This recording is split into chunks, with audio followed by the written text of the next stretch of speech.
സ്റ്റേജിൽ വിളക്ക് കത്തിച്ചുകൂടാ, ദർഗയിൽ കത്തിക്കാം, ദർഗയിൽ കത്തിക്കാം, മഖ്ബറയിൽ കത്തിക്കാം, ജാറങ്ങളുടെ സമീപത്ത് കത്തിക്കാം എന്ന രണ്ട് നിലപാട് ഇസ്ലാമിനില്ല. അല്ലാത്തവരുടെ പൊരുത്തവും പ്രീതിയും ഉദ്ദേശിച്ചുകൊണ്ട് അത് സ്റ്റേജിലായാലും ദർഗയിലായാലും ചർച്ചിലായാലും എവിടെയാണെങ്കിലും പാടില്ലെന്നതാണ് ഇസ്ലാമിൻ്റെ കൃത്യമായ നിയമം. അതേ അവസരത്തിൽ ദർഗയിൽ വിളക്ക് കൊളുത്തുന്നു. എന്തിന്? വൈദ്യുതിയുടെ ആവശ്യത്തിനല്ല, കണ്ണ് കാണാനല്ല, അവരിൽ നിന്നുള്ള ബറക്കത്ത് പ്രതീക്ഷിച്ചുകൊണ്ട്, അവരിൽ നിന്ന് രോഗശമനം പ്രതീക്ഷിച്ചുകൊണ്ട്, അവരിൽ നിന്ന് ആഗ്രഹങ്ങൾ നേടിയെടുക്കാൻ കഴിയുമെന്ന് വിശ്വസിച്ചുകൊണ്ട്.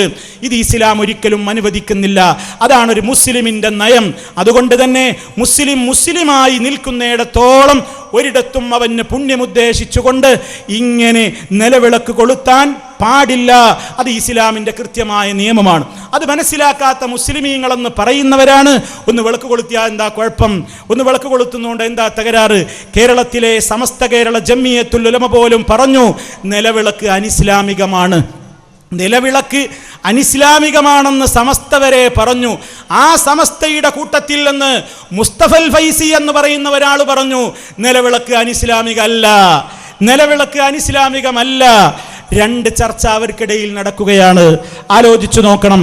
വാസ്തവത്തിൽ മുസ്തഫൽ ഫൈസി പറഞ്ഞതല്ലേ സമസ്തക്കാർക്ക് പറയാൻ കഴിയൂ. കാരണം എന്താ? സമസ്ത പണ്ടേ പറഞ്ഞിട്ടുണ്ട്, മഹാന്മാരുടെ ഖബറിങ്ങൽ വൈദ്യുതിയുടെ ആവശ്യമല്ലാതെ തന്നെ, കണ്ണ് കാണേണ്ട ആവശ്യത്തിനല്ലാതെ തന്നെ നിലവിളക്ക് കൊളുത്താം, അവരിൽ നിന്ന് അതിലൂടെ പുണ്യം നേടാം. അത് കേവലം അനുവദനീയം മാത്രമല്ല, പുണ്യകർമ്മം കൂടിയാണ് എന്ന് പറഞ്ഞവരാണ് സമസ്തക്കാർ. പിന്നെ അവർക്കെങ്ങനെ നിലവിളക്ക് അനിസ്ലാമികം എന്ന് പറയാൻ സാധിക്കുക?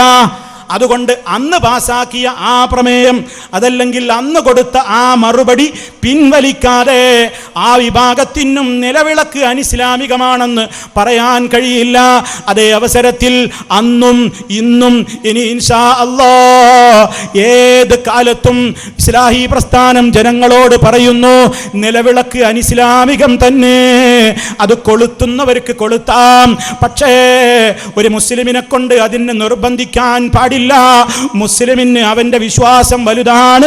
ഓരോരുത്തർക്കും അവരവരുടെ വിശ്വാസം വലുതായതുപോലെ എനിക്കെൻ്റെ വിശ്വാസം മാത്രമാണ് ശരിയെന്ന് പറയാം, അത് മാത്രമാണ് സത്യമെന്ന് പറയാം.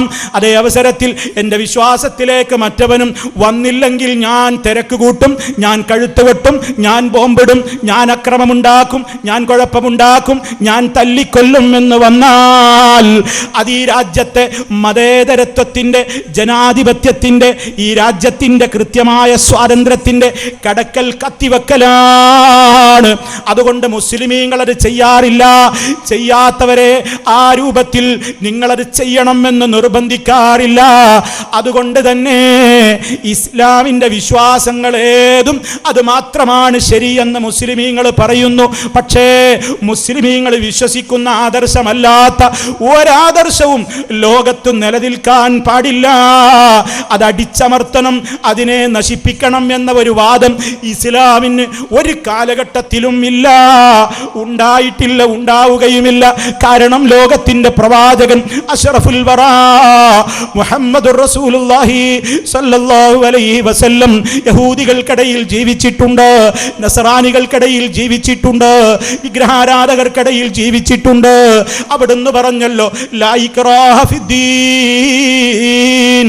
വിശുദ്ധ ഖുർആനിൽ ആയത്തോതിക്കൊണ്ട് പഠിപ്പിച്ചു മതത്തിന്റെ കാര്യത്തിൽ നിർബന്ധിക്കലില്ല, നിർബന്ധിക്കുന്ന പ്രശ്നമില്ല. സത്യം ലോകത്തിൻ്റെ മുമ്പിൽ ഇത് മാത്രമാണ് സത്യം എന്ന് തെളിവുദ്ധരിച്ചുകൊണ്ട് പറയുമ്പോഴും ഞങ്ങൾ സത്യമാണെന്ന് പറയുന്നതിനപ്പുറമുള്ള വാദങ്ങളൊന്നും ലോകത്ത് നിലനിൽക്കാനേ പാടില്ല. ഞങ്ങൾ സഹിക്കൂല, ഞങ്ങൾ ആക്രമിക്കും എന്ന വാദം ഇസ്ലാമിനില്ല. ആരെങ്കിലും അങ്ങനെ വല്ലതും കൊണ്ടുവന്നിട്ടുണ്ടെങ്കിൽ അവരാണ് തീവ്രവാദികൾ, അവരാണ് ഭീകരവാദികൾ, അവരാണ് നശീകരണവാദികൾ എന്ന് ലോകത്തിൻ്റെ മുമ്പേ ഏത് കാലഘട്ടത്തിൽ പറഞ്ഞുകൊണ്ടിരിക്കുന്ന പ്രസ്ഥാനമാണ് ഇസ്ലാഹി പ്രസ്ഥാനം, മുജാഹിദ് പ്രസ്ഥാനം, സലഫി പ്രസ്ഥാനം. അതാണ് ആ അർത്ഥത്തിൽ സഹോദരന്മാരെ, ഇസ്ലാം എന്താണോ പഠിപ്പിച്ചതെങ്കിൽ ആ കൃത്യമായ ഇസ്ലാമികമായ നിയമങ്ങളുടെ പിന്നാലെ കൃത്യമായി തന്നെ മുന്നോട്ട് പോകലാണ് മുസ്ലിമിന്റെ മേൽ നിർബന്ധമായിട്ടുള്ളത്. ഇത് ഈ സമൂഹത്തോട് കൃത്യമായി നമ്മൾ പഠിപ്പിക്കാൻ, ഇത് ഈ സമൂഹം കൃത്യമായി മനസ്സിലാക്കേണ്ടതാണ്. ഇത് ഈ സമൂഹത്തോട് പഠിപ്പിക്കാനാ നമ്മൾ ഈ രാജ്യത്ത് ശ്രമങ്ങൾ നടത്തുന്നത്. ഈ രാജ്യത്തുള്ള ജനങ്ങൾക്ക് ഈ തൗഹീദ് ഇപ്പൊ നമ്മൾ തുടക്കം മുതൽ ഇതുവരെ ലാ ഇലാഹ ഇല്ലല്ലാഹ് അത് വിശദീകരിക്കുന്നത് എന്തിനാ? ഇത് കേട്ടിട്ടില്ലാത്ത ആളുകൾ ഇത് കേൾക്കട്ടെ. എന്നാൽ നമ്മളിത് പറഞ്ഞു കേട്ടത് കൊണ്ട് എല്ലാവരും ഇനി ഇത്തരം അന്ധവിശ്വാസങ്ങളിൽ നിന്നൊക്കെ മാറി യഥാർത്ഥ തൗഹീദിലേക്ക് വരണം എന്ന് നമ്മൾ മോഹിക്കുന്നു, ആശിക്കുന്നു. നമ്മളുടെയൊക്കെ ആഗ്രഹം അതാണ്. പക്ഷേ ജനങ്ങൾ അങ്ങനെ ആകുമോ? ജനങ്ങൾ അങ്ങനെ നന്നായേക്കുമോ? അറിയില്ല. അത് അള്ളാഹുവാണ് തീരുമാനിക്കേണ്ടത്. പക്ഷേ നമ്മൾ പറയണം, പക്ഷേ നമ്മൾ ഉറക്കെ ജനങ്ങളോട് പറയണം.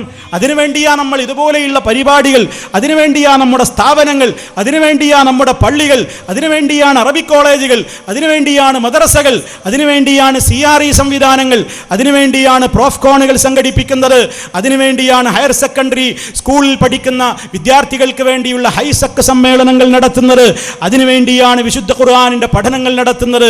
എല്ലാം ചെയ്യുന്നതിൻ്റെ ലക്ഷ്യം ഇസ്ലാം എന്താണെന്ന് ജനങ്ങൾ അറിയണം. ആ രൂപത്തിലുള്ള കാര്യങ്ങളോട് നിങ്ങൾ സഹകരിക്കണം. സഹോദരന്മാരെ, പലയിടങ്ങളിലും അള്ളാഹുവിൻ്റെ ദീനിൻ്റെ വളർച്ചയ്ക്കാവശ്യമായ കേന്ദ്രങ്ങൾ നമുക്ക് സ്ഥാപിക്കാൻ ആവശ്യമായ അത്യാവശ്യമായ സ്ഥലങ്ങളുണ്ട്. അള്ളാഹുവിന് സുജൂദ് ചെയ്യാനുള്ള ഭവനം നിർമ്മിക്കുവാനുള്ള ഭൂമിയുടെ ഒരു ചാണിലെങ്കിലും നമ്മുടേതായ ഒരല്പമെങ്കിലും ഒരധ്വാനത്തിൻ്റെ പങ്കുണ്ടായെങ്കിൽ തീർച്ചയായും സഹോദരങ്ങളെ നമുക്കത് ഗുണകരമായിരിക്കുമെന്ന കാര്യത്തിൽ സംശയിക്കേണ്ടതില്ല. അള്ളാഹുവിൻ്റെ ദീനിനെ ഈ സമൂഹത്തിൽ പ്രബോധനം ചെയ്യുവാൻ ഏറ്റവും കൂടുതൽ ബാധ്യതയുള്ള ആളുകളാണ് നമ്മളെന്ന് ഓരോരുത്തരും മനസ്സിലാക്കണം. അതിൻ്റെ അടിസ്ഥാനത്തിലല്ലേ ആയിരക്കണക്കിന് ഭവനങ്ങളിലൂടെ നമ്മൾ കയറിയിറങ്ങിക്കൊണ്ടിരിക്കുന്നത്. അതിൽ ആരുടെ വീടാണെന്ന് നമ്മൾ നോട്ട് ചെയ്യാറില്ല. മുസ്ലിമിൻ്റെ വീട് മാത്രം നോക്കി കയറാറില്ല. ഹിന്ദുവെന്നോ ക്രിസ്ത്യാനിയെന്നോ അതുപോലെ തന്നെ മതമുള്ളവനെന്നോ മതത്തെ എതിർക്കുന്നവനെന്നോ നോക്കാതെ എല്ലാ മനുഷ്യരും താമസിക്കുന്ന ഭവനങ്ങളിൽ കയറി ഇസ്ലാമിൻ്റെ സന്ദേശത്തെ എത്തിച്ചു കൊടുക്കുവാൻ നമ്മൾ പ്രയത്നിക്കുന്നത് ഈ ഒരു ലക്ഷ്യത്തോടു കൂടെയാണ്. ഇസ്ലാം തെറ്റിദ്ധരിക്കപ്പെടുകയാണ്, ഇസ്ലാം ഭീകരവാദമാണെന്ന് പറയപ്പെടുകയാണ്. ഇസ്ലാം എന്ന് പറഞ്ഞാൽ അല്ലാഹു അക്ബർ എന്ന ബാനർ വെച്ച് അതിൻ്റെ താഴെ ആളുകളുടെ കഴുത്ത് മുറിക്കുന്ന പ്രസ്ഥാനമാണെന്ന് ഏതൊക്കെയോ ഭീകരന്മാർ, അമേരിക്കയുടെ പിന്തുണയുള്ള ഇസ്രായേൽ ചാരന്മാരുടെ, യഹൂദികളുടെ, ജൂതന്മാരുടെ പിന്തുണയുള്ള ജൂതന്റെ അടുക്കളയിൽ നിന്ന് നിർമ്മിച്ചിട്ടുള്ള ISIS എന്ന് പറയുന്ന ഭീകര പ്രസ്ഥാനം കാണിച്ചു കൂട്ടുന്ന തോന്നിവാസങ്ങൾ, ആ തെമ്മാടികൾ ലോക മീഡിയകളുടെ മുമ്പിൽ പ്രദർശിപ്പിച്ചു കൊണ്ടിരിക്കുന്ന കാട്ടാളത്തങ്ങൾ ഇസ്ലാമിൻ്റെ പേരിൽ വരവ് വെക്കുന്ന ഒരു കാലഘട്ടത്തിൽ ഇതുപോലെയുള്ള സംരംഭങ്ങളിലൂടെ നമ്മൾ വിളിച്ചു പറയുന്നു അത് ഇസ്ലാമല്ല, അത് മുസ്ലിമീങ്ങളുമായി ബന്ധമില്ല. അതേ അവസരത്തിൽ മഹാനായ റസൂലുള്ളാഹി സ്വല്ലല്ലാഹു അലൈഹി വസല്ലമിനോട് നമ്മുടെ ഖൽബിൽ മഹബ്ബത്തുണ്ട്. അവിടുത്തെ പേര് കേൾക്കുമ്പോൾ സ്വലാത്ത് ചൊല്ലുന്നുണ്ട്. അവിടുത്തേക്ക് വേണ്ടി നമ്മൾ ഗുണത്തിന് വേണ്ടി പ്രാർത്ഥിക്കുന്നുണ്ട്. അതേ, ആ സ്വലാത്ത് പോലും അവിടുന്ന് പഠിപ്പിച്ച ആശയങ്ങൾക്ക് വിരുദ്ധമായി നമ്മൾ ചൊല്ലൂല. അതൊരു വ്യാപാരമാക്കിയിട്ടില്ല, അതൊരു ബിസിനസ് ആക്കിയിട്ടില്ല. സ്വലാത്ത് കച്ചവടം ഇസ്ലാമിലില്ല. അതേ അവസരത്തിൽ അള്ളാന്റെ റസൂൽ സല്ലല്ലാഹു അലൈഹി വസല്ലമിന്റെ മേൽ നമ്മൾ ഒരു തവണ സ്വലാത്തിനെ ചൊല്ലിയാലും അതിന് 10 പ്രതിഫലമാണ് ഓഫർ ചെയ്യപ്പെട്ടിട്ടുള്ളത്. അതിൽ നാരിയ സ്വലാത്ത് പെട്ടിട്ടില്ല, അതിൽ കമാലിയ സ്വലാത്തില്ല. യാ റസൂലല്ലാഹ് ഖുദ് ബിയദി അദ്രികിനി യാ റസൂലല്ലാഹ്, അള്ളാന്റെ റസൂലേ എൻ്റെ കൈ പിടിക്കണേ, എന്നെ സഹായിക്കണേ, എന്നെ രക്ഷിക്കണേ എന്ന് പറഞ്ഞുകൊണ്ട് സ്വലാത്ത് എന്ന് പറഞ്ഞ് നബി സല്ലല്ലാഹു അലൈഹി വസല്ലമിനെ വിളിച്ചു പ്രാർത്ഥിക്കുന്ന സ്വലാത്ത് അത് ശിർക്കിൻ്റെ സ്വലാത്താണ്, അത് ഇസ്ലാമിൻ്റെ സ്വലാത്തല്ല. അത് എത്ര വലിയ കേന്ദ്രത്തിൽ എത്രായിരം ജനങ്ങളുടെ പിന്തുണയോടെ ആരൊക്കെ ചേർന്ന് നടപ്പിൽ വരുത്തി അതിൻ്റെ പേരിൽ എന്ത് ദുആ സമ്മേളനം നടത്തി പിരിഞ്ഞാലും അത് ഇസ്ലാം പഠിപ്പിച്ച സ്വലാത്ത് അല്ല. നബി സല്ലല്ലാഹു അലൈഹി വസല്ലമിനുള്ള സ്വലാത്ത് പോലും അല്ലാഹുമ്മ സ്വല്ലി അലാ മുഹമ്മദിൻ, മുഹമ്മദ് സല്ലല്ലാഹു അലൈഹി വസല്ലമിന് അല്ലാഹുവേ നീ ഗുണം ചെയ്യണേ, റസൂലുള്ളാഹിക്ക് വേണ്ടി പോലും പ്രാർത്ഥിക്കുകയാണ് നമ്മുടെ കടമ. ആ റസൂലുള്ളാഹിനെ വിളിച്ചുകൊണ്ട് യാ റസൂലല്ലാഹ്, അല്ലാഹുവിൻ്റെ റസൂലേ ഖുദ് ബിയദി, എൻ്റെ കൈ പിടിക്കണേ, അദ്രികിനി, എന്നെ സഹായിക്കണേ എന്ന് പറയുന്നവർ സ്വലാത്ത് ഇസ്ലാമിലില്ല.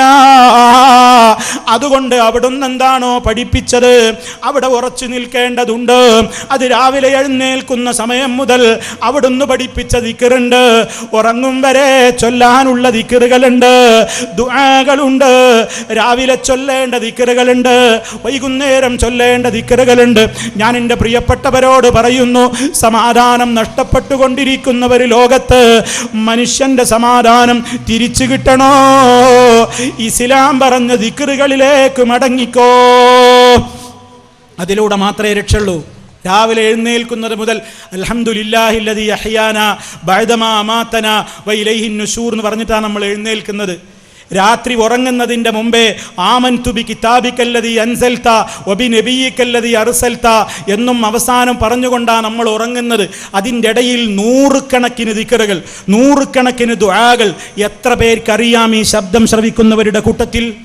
നമ്മൾ എത്ര പേരത് കൊണ്ടു നടക്കുന്നുണ്ട്? സന്തോഷകരമെന്ന് പറയട്ടെ, ഒരുപാട് ഉമ്മമാർ, പ്രായമുള്ള ഉമ്മമാർ ഈ ദിക്റുകൾ നിത്യമായി കൊണ്ടു നടക്കുന്നവരുണ്ട്. ഒരുപാട് നല്ല നല്ല ചെറുപ്പക്കാർ ഇത് നിത്യമായി കൊണ്ടു നടക്കുന്നവരുണ്ട്.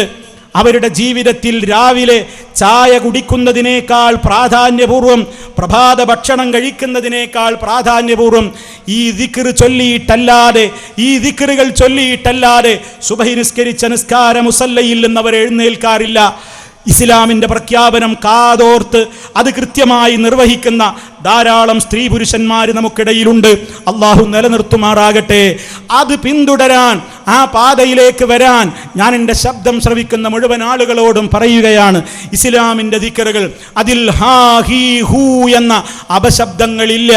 അതിൽ അല്ല അല്ല, ഇല്ല ഇല്ല, യാമൻ ഹൂ യാ ഹൂ എന്ന് പറയുന്ന പൊട്ടൻ ദിക്റുകളില്ല.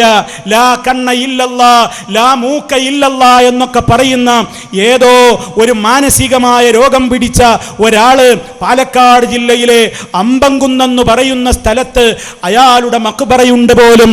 അദ്ദേഹം ചൊല്ലിയ ചില ദിക്റുകൾ ലാ കണ്ണയില്ലല്ലാ, ലാ മൂക്കയില്ലല്ലാ, ലാ നാക്കയില്ലല്ലാ എന്നൊക്കെ പറയുന്ന ലാ ഇലാഹ ഇല്ലല്ലാഹ്ക്ക് പകരമുള്ള പൈശാചിക ദിക്റുകൾ, അതൊന്നും മുജാഹിദുകൾ നിർവഹിക്കാറില്ല.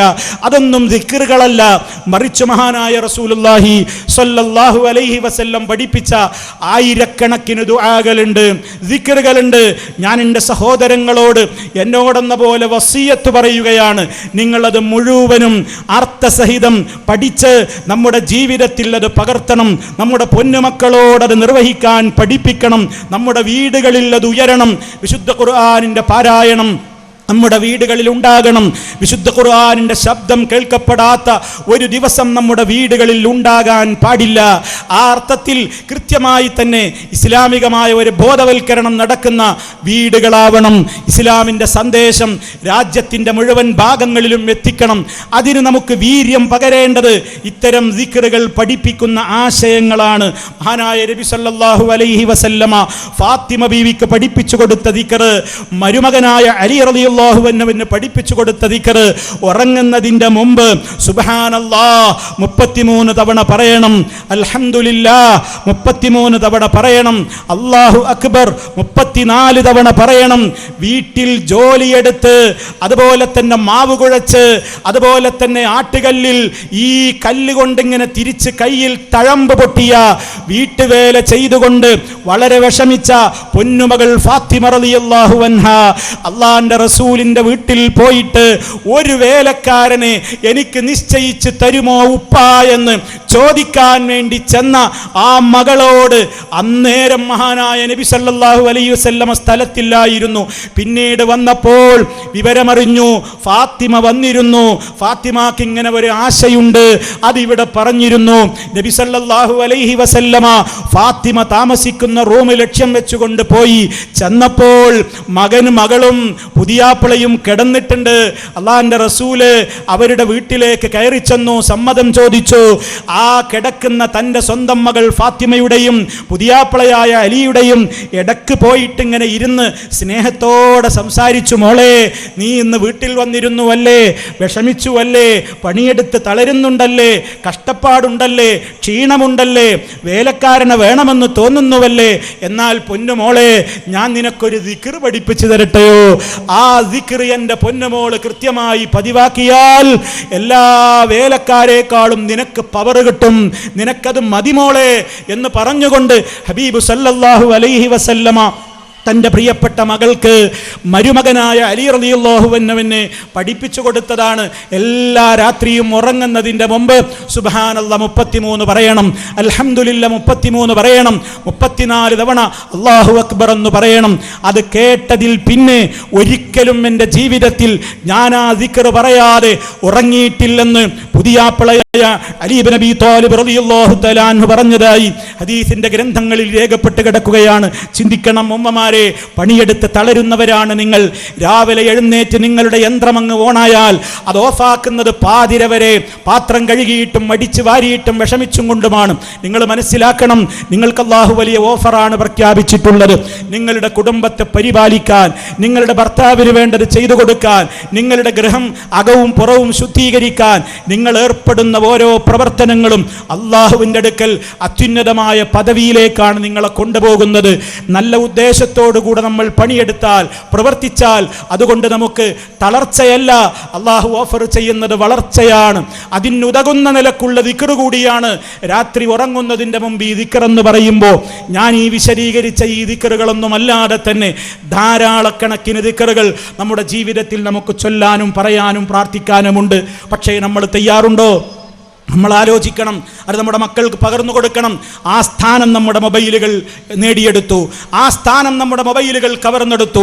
വാട്സാപ്പുകളിൽ അതുപോലെ തന്നെ ഫേസ്ബുക്കുകളിൽ മണിക്കൂറുകളോളം നിന്ന നിൽപ്പിലും ഇരുന്ന ഇരിപ്പിലും കിടന്ന കിടപ്പിലുമൊക്കെ ചെലവഴിക്കാൻ ഒരു മടിയുമില്ലാത്ത നമുക്ക് അള്ളാന്റെ കിതാബ് ഒരക്ഷരത്തിന് 10 പുണ്യമുണ്ടെന്ന് ഓഫർ ചെയ്യപ്പെട്ട അള്ളാന്റെ കിതാബ് ഒരു 10 മിനിറ്റ് ഓതുമ്പോഴേക്ക് കോട്ടുവാ വരികയാണ്, ക്ഷീണം വരികയാണ്, തളർച്ച വരികയാണ്, ഉറക്കം വരികയാണ്. അത് അടച്ചു വെച്ച് നമ്മൾ പോകുന്നു.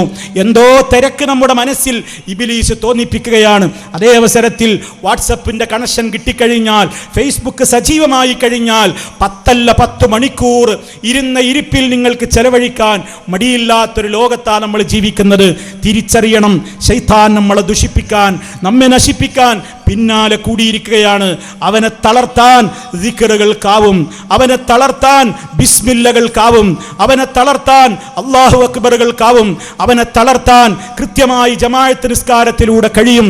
ഇസ്ലാമിൻ്റെ എല്ലാ കാര്യങ്ങളും ഫർളായ കാര്യങ്ങൾക്ക് പുറമെ സുന്നത്തുകൾ ജീവിതത്തിൽ എത്രത്തോളം പകർത്താൻ കഴിയുന്നോ അത്രത്തോളം നമ്മൾ പ്രവർത്തിക്കുമ്പോൾ സഹോദരങ്ങളെ വലിയ മാറ്റങ്ങൾ നമ്മുടെ ജീവിതത്തിൽ ഉണ്ടാകും. ആ രംഗത്ത് നമ്മൾ പ്രവർത്തിക്കണം. നമ്മൾ പഠിച്ച ഇൽമ് മറ്റുള്ളവർക്ക് പകർന്നു കൊടുക്കണം. രാജ്യത്ത് എല്ലാ വീടുകളിലും ഈ സന്ദേശം എത്തിക്കണമെന്നാണ് നമ്മൾ ആഗ്രഹിച്ചിട്ടുള്ളത്. 1,15,00,000 ചില്ലാനം വരുന്ന വീടുകളുണ്ട്. ആ വീടുകളിൽ ഈ സത്യത്തിന്റെ സന്ദേശം എത്തിക്കുക എന്ന നിലക്ക് പ്ലാൻ ചെയ്ത പദ്ധതികളുടെ അടിസ്ഥാനത്തിൽ ലക്ഷക്കണക്കിന് ഭവനങ്ങൾ നമ്മൾ കയറി ഇറങ്ങിയിട്ടുണ്ട്. എവിടെയും ജനങ്ങളുടെ സ്വീകരണമാണ്, എവിടെയും ജനങ്ങൾക്ക് സ്നേഹമാണ്. അവർ സത്യം കേൾക്കാൻ തയ്യാറാണ്. ആ അർത്ഥത്തിൽ അവർ സത്യത്തിന്റെ നേരെ അവർ കാതു കൊടുക്കുന്നുണ്ട്, കണ്ണു കൊടുക്കുന്നുണ്ട്. ഹിദായത്ത് നൽകേണ്ടവൻ അല്ലാഹു മാത്രമാണ്. പക്ഷേ എത്തിച്ചു കൊടുക്കൽ നമ്മുടെ കടമയാണ്. അതുകൊണ്ട് രാജ്യത്തുള്ള എല്ലാ സ്ഥലങ്ങളിലും ഇനിയും ബാക്കിയുള്ള ലക്ഷക്കണക്കിന് ഭവനങ്ങളിൽ ഈ സന്ദേശം എത്തിക്കാൻ വേണ്ടി നമ്മൾ പ്ലാനുകളും പദ്ധതികളും ആവിഷ്കരിച്ചിട്ടുണ്ട്. ഓരോ മാസങ്ങളിലും ഡോർ ടു ഡോർ നിർവഹിക്കുവാൻ വേണ്ടി ഓരോ ദിവസങ്ങൾ നമ്മൾ തിരഞ്ഞെടുത്തിട്ടുണ്ട്. ഇൻഷാ അല്ലാഹ് നിങ്ങൾ ശ്രദ്ധിക്കുക, ഈ വരുന്ന മാസം നവംബർ 22 കേരളത്തിൻ്റെ എല്ലാ മുക്കുമൂലകളിലുമുള്ള നമ്മുടെ പ്രവർത്തകന്മാരും ശാഖകളുമുള്ള എല്ലാ സ്ഥലങ്ങളിലും അവരവരുടെ ശാഖകളിലും മണ്ഡലങ്ങളിലുമൊക്കെ ഈ ദൗത്യം എത്തിക്കുവാൻ വേണ്ടി ഭവനങ്ങൾ തോറും കയറിയിറങ്ങേണ്ടുന്നൊരു ദിവസമാണ്. ഇങ്ങനെ മാസത്തിൽ ഇങ്ങനെ ലക്ഷക്കണക്കിന് ഭവനങ്ങളിൽ കയറി നമുക്ക് ഈ ദൗത്യം പൂർത്തിയാക്കേണ്ടതുണ്ട്. ഉമ്മമാരവരുടെ മക്കളെ ഇതിനു വേണ്ടി പറഞ്ഞേക്കണം. അള്ളാന്റെ ദീന് ഒരു സമൂഹത്തിൻ്റെ ഒരു മനുഷ്യന് വായിക്കാനാകുന്ന ഒരു പുസ്തകം, അവർക്ക് കേൾക്കാനാകുന്ന സീഡികൾ അതെൻ്റെ പൊന്നുമോൻ പിടിച്ചുകൊണ്ട് വീടുകളിൽ കയറി സ്നേഹത്തോടെ അത് കൈമാറി തിരിച്ചു പോരുന്ന രംഗം, അതിന് ഞാൻ ഉണ്ടാകണം, എൻ്റെ മകനുണ്ടാകണം, എൻ്റെ മക്കളുണ്ടാകണം, എൻ്റെ ഭർത്താവുണ്ടാകണം, ആ നിലക്കുള്ള എൻ്റെ ബന്ധപ്പെട്ടവരുണ്ടാകണമെന്ന് ഉമ്മമാരും രക്ഷിതാക്കളുമൊക്കെ ചിന്തിച്ചാൽ മഹാനായ അലി റളിയല്ലാഹു അൻഹുവിനോട് അഷ്റഫുൽ ഖൽഖ് സല്ലല്ലാഹു അലൈഹി വസല്ലം ഒരു വസിയ്യത്ത് കൊടുത്തു. ഓ അലി, നീ മുഖേന, നിന്റെ പ്രവർത്തനം മുഖേന ഒരാളെങ്കിലും നേർവഴിയിലേക്ക് വന്നു കിട്ടിയാൽ ലോകത്ത് നിനക്ക് നേടാനാകുന്ന വൻ സമ്പാദ്യത്തെക്കാളും മികച്ചു നിൽക്കുന്ന സമ്പാദ്യം അതായിരിക്കുമെന്ന് മഹാനായ റസൂലുള്ളാഹി സ്വല്ലല്ലാഹു അലൈഹി വസല്ലം പഠിപ്പിച്ചിട്ടുണ്ട്. ആ രംഗത്ത് പ്രവർത്തിക്കുന്ന ധാരാളം സഹോദരന്മാർ എൻ്റെ ശബ്ദം ശ്രവിക്കുന്നുണ്ട്. അള്ളാഹു എല്ലാവർക്കും അർഹമായ പ്രതിഫലം നൽകി അനുഗ്രഹിക്കുമാറാകട്ടെ. ആ രംഗത്തേക്ക് ശ്രദ്ധിച്ചിട്ടില്ലാത്തവരുണ്ടെങ്കിൽ സഹോദരങ്ങളെ, നമ്മുടെ ദൗത്യ നിർവഹണത്തിൻ്റെ പാതയിൽ നമ്മൾ മുന്നോട്ട് പോകണമെന്നാണ് ഈ അവസരത്തിൽ എനിക്ക് സൂചിപ്പിക്കുവാനുള്ളത്. ഇങ്ങനെ നമ്മുടേതായ ബാധ്യതകൾ എന്താണ് അത് കൃത്യമായി നമ്മൾ തിരിച്ചറിയുകയും ആ അർത്ഥത്തിൽ അള്ളാഹുവിൻ്റെ ദീനിനെ കുറിച്ച് ശരിക്കും മനസ്സിലാക്കുകയും പഠിക്കുകയും ചെയ്യുന്ന ഒരവസ്ഥയിലേക്കാണ് സഹോദരങ്ങളെ നമ്മൾ വളരേണ്ടത്. നമ്മുടെ ഭവനങ്ങൾ ഇസ്ലാമികമായ വായനകൾ നടക്കണം, ഇസ്ലാമികമായ പുസ്തകങ്ങൾ നമ്മൾ വാങ്ങണം, അത് വായിക്കണം, ശരിക്കും മനസ്സിലാക്കി ആ ഒരർത്ഥത്തിൽ ഈ സമൂഹത്തിലേക്ക് അതിൻ്റെ കൃത്യമായ രൂപത്തിലുള്ള സന്ദേശങ്ങൾ കൈമാറ്റം ചെയ്യപ്പെടണം. അതിന് വേണ്ട രൂപത്തിലുള്ള സഹായങ്ങളും സഹകരണങ്ങളും നമ്മുടെ ഭാഗത്തു നിന്നുണ്ടാകണം. ഇങ്ങനെ അള്ളാഹു എന്താണോ നമ്മോട് കൽപ്പിച്ചത്, ആ കൽപ്പിച്ചത് എന്തൊക്കെയാണെന്ന് അറിയുകയും ആ അറിഞ്ഞത് ജീവിതത്തിൽ പകർത്തുകയും അത് മറ്റുള്ളവരിലേക്ക് എത്തിച്ചു കൊടുക്കുവാനുള്ള ശ്രമങ്ങളിൽ പ്രിയമുള്ളവരെ നമ്മൾ ഏർപ്പെടണം. അപ്പോഴാണ് നമുക്ക് ഇസ്ലാമിൽ അനുവദിക്കപ്പെട്ട സിയാറത്ത് ഏത്, നിഷിദ്ധമായത് ഏത്, ഇസ്ലാം പരിചയപ്പെടുത്തുന്ന ഔലിയാക്കൾ ആരൊക്കെയാണ്, എന്താണ് ഇസ്ലാം പഠിപ്പിക്കുന്ന മുഅ്ജിസത്ത്, എന്താണ് ഇസ്ലാം പഠിപ്പിക്കുന്ന കറാമത്ത്, എന്താണ് ഇസ്ലാമിൻ്റെ ഭാഷയിൽ മാതാപിതാക്കൾ ആരാണ്, ഭാര്യാഭർത്താക്കളുടെ കടമകൾ എന്താണ്, അയൽപ്പക്ക ബന്ധങ്ങൾ എങ്ങനെയാണ്, അന്യ സമുദായക്കാരുമായി നമ്മൾ ഇടപഴകേണ്ടത് എങ്ങനെയാണ്, എന്താണ് മതസൗഹാർദ്ദം, എന്താണ് ഇസ്ലാമിൻ്റെ നിയമങ്ങൾ ഒക്കെ മനസ്സിലാകണമെങ്കിൽ തുടങ്ങിയേടത്തേക്ക് നിങ്ങളുടെ ശ്രദ്ധ ക്ഷണിക്കുന്നു. അറിയണം. അറിവുള്ളവരും അല്ലാത്തവരും സമമാവുകയില്ല. അറിവ് കൊണ്ട് മാത്രമേ പ്രിയമുള്ളവരെ മുന്നോട്ട് പോകാൻ കഴിയുകയുള്ളൂ. അതിലൂടെ മാത്രമേ നമ്മുടെ മരണം നന്നാവുകയുള്ളൂ. അതിലൂടെ മാത്രമേ നമ്മുടെ ഖബറിൽ ശാന്തി ലഭ്യമാവുകയുള്ളൂ. അതിലൂടെ മാത്രമേ ആഖിറത്തിൽ നമുക്ക് രക്ഷപ്പെടാൻ കഴിയുകയുള്ളൂ. ആ ഒരർത്ഥത്തിലുള്ള ചിന്തയിലേക്ക്, പഠനങ്ങളിലേക്ക് എൻ്റെ പ്രിയപ്പെട്ടവരെ നമ്മുടെ എല്ലാവരുടെയും മനസ്സുണ്ടാകണം എന്ന് ഈ അവസരത്തിൽ ഓർമ്മപ്പെടുത്തുകയാണ്. ഇൻഷാ അല്ലാഹ് വരുന്ന നവംബർ 8-ാം തീയതി ബാംഗ്ലൂരിൽ വെച്ച് ഇന്റർനാഷണൽ ഖുർആൻ സമ്മേളനത്തിൻ്റെ പ്രഖ്യാപന സമ്മേളനം നിങ്ങൾ മനസ്സിലാക്കിയതാണ്. പങ്കെടുക്കാൻ കഴിയാവുന്നവരൊക്കെ ആ സമ്മേളനത്തിന് എത്തിച്ചേരേണ്ടതുണ്ട്. അതുപോലെ തന്നെ രാജ്യത്തിൻ്റെ വിവിധ ഭാഗങ്ങളിൽ ഈ സത്യത്തിൻ്റെ സന്ദേശം എത്തിച്ചു കൊടുക്കുവാനുള്ള നമ്മുടെ പദ്ധതികളിൽ അള്ളാഹുവിൻ്റെ വജ്ഹ് മാത്രം ഉദ്ദേശിച്ചുകൊണ്ട് നമ്മുടെ എല്ലാവരുടെയും സഹകരണങ്ങൾ, സഹായങ്ങൾ ഉണ്ടായിത്തീരേണ്ടതുണ്ട്.